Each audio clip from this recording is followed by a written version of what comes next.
একসময় 420 কথাটি বললে সহজেই বোঝা যেত জালিয়াত বা প্রতারক, কিন্তু বর্তমানে জালিয়াতি বা প্রতারকের সংজ্ঞাটা বদলে গিয়েছে।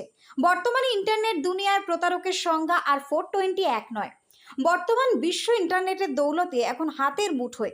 ঘুম ভাঙা থেকে শুরু করে ঘুমোতে যাওয়া পর্যন্ত ইন্টারনেট আমাদের নিত্য সঙ্গী।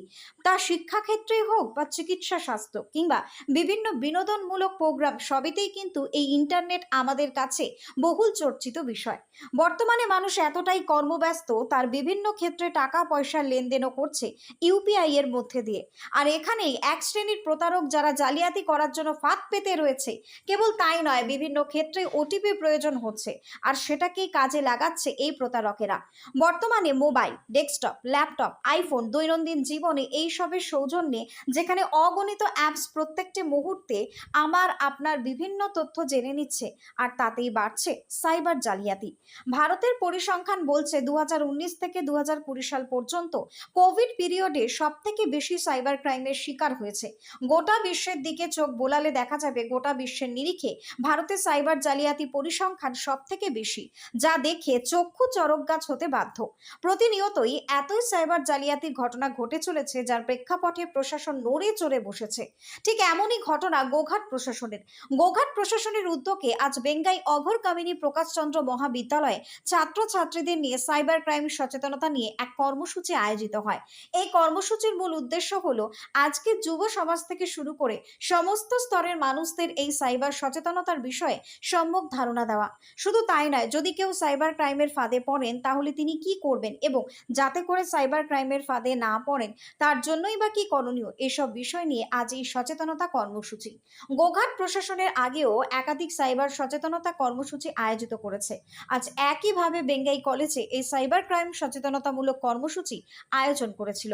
মূল বিষয় হলো সাইবার ক্রাইম থেকে কিভাবে দূরে থাকা যায়, সাইবার ক্রাইমে পড়লে কি করতে হয়, এই দিকটি বিশেষভাবে তুলে ধরা হয় এই কর্মসূচিতে। এছাড়া শর্ট ভিডিও কম্পিটিশনের ব্যাপারে আরামবাগ এসডিপিও বলেন, আমাদের লক্ষ্য পুলিশ এবং জনসাধারণের মধ্যে একটি মেলবন্ধন রচনা করা।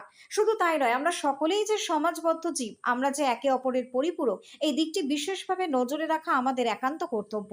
আজকের এই কর্মসূচিতে উপস্থিত ছিলেন আরামবাগ এসডিপিও সুপ্রভাত চক্রবর্তী, গোঘাট থানার OC Madhusudan Pal, Badanganj beat house IC Subhajit De, Bengai কলেজের প্রিন্সিপাল এবং কলেজের আরো অন্যান্য আধিকারিকগণ।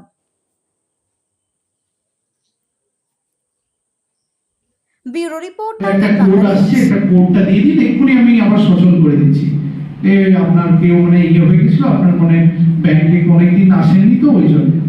তো বলছে হ্যাঁ হ্যাঁ ঠিক আছে বাবা। এরপরে ওনার টোটাল যত পেনশন থেকে শুরু করে যাবতীয় রিটায়ারমেন্ট যত বেনিফিট ছিল, যত টাকা পেয়েছিলেন পুরোটাই নিমেষের মধ্যে শেষ হয়ে যায়। কয়েকটা 24 টাকা কতগুলো ট্রানজাকশন হয় আমরা দেখতে পাই, পুরো অ্যাকাউন্ট পুরো খালি। এরপরে যেটা হয় সেটা হচ্ছে ওনার কেউ ছিল না, ওনার ছেলে মেয়ে সেরকম কেউ নেই, তো উনি একাই ছিলেন, আর ওনার একজন কেয়ারটেকার ছিল, একজন পুরনো একজন, ব্যাস শেষ। এরপরে যেটা হবে, তখনও উনি রিপোর্ট করেননি আমাদের কাছে। যদি এটা হওয়ার সাথে সাথেও কেউ রিপোর্ট করে তাও আমরা কিছু করতে পারি। এরপরে উনি আমাদেরকে যে জানাচ্ছেন 3 দিন পর, তখন অলরেডি এটিএম থেকে কিংবা কোনো একটা পেমেন্ট কোনো গেটওয়ে থেকে অলরেডি টাকা উইথড্র করে নিয়েছে। তখন কিন্তু আর ফিরিয়ে আনা খুব মুশকিল হয়ে যায়, কারণ এটা বিশাল বড় একটা র্যাকেট। ঠিক আছে, আচ্ছা আরেকটা জিনিস, সেটা কতুলপুরে সর্বপ্রথম এমআরআই পরিষেবা যুক্ত 110 বেডের মাল্টি স্পেশালিটি হসপিটাল হলো মেডিকেয়ার জেনারেল হসপিটাল।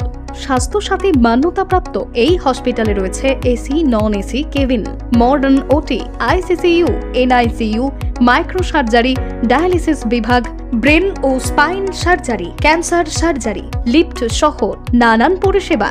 এছাড়াও রয়েছে সিটি স্ক্যান পরিষেবা যুক্ত নিজস্ব ডায়াগনস্টিক সেন্টার, ডক্টর চেম্বার্স, ওষুধের দোকান সহ 24 ঘন্টা অ্যাম্বুলেন্স পরিষেবা। 24 ঘন্টা অ্যাক্সিডেন্ট এমার্জেন্সি, রোগীর সুচিকিৎসা, সুপরিষেবা এবং সুস্বাস্থ্যই হলো আমাদের মূল লক্ষ্য। ঠিকানা সরিষাদিঘি, কতুলপুর, বাঁকুড়া। যোগাযোগ নম্বর 9434216662 অথবা যোগাযোগ করুন 9732212924 এই নম্বরে।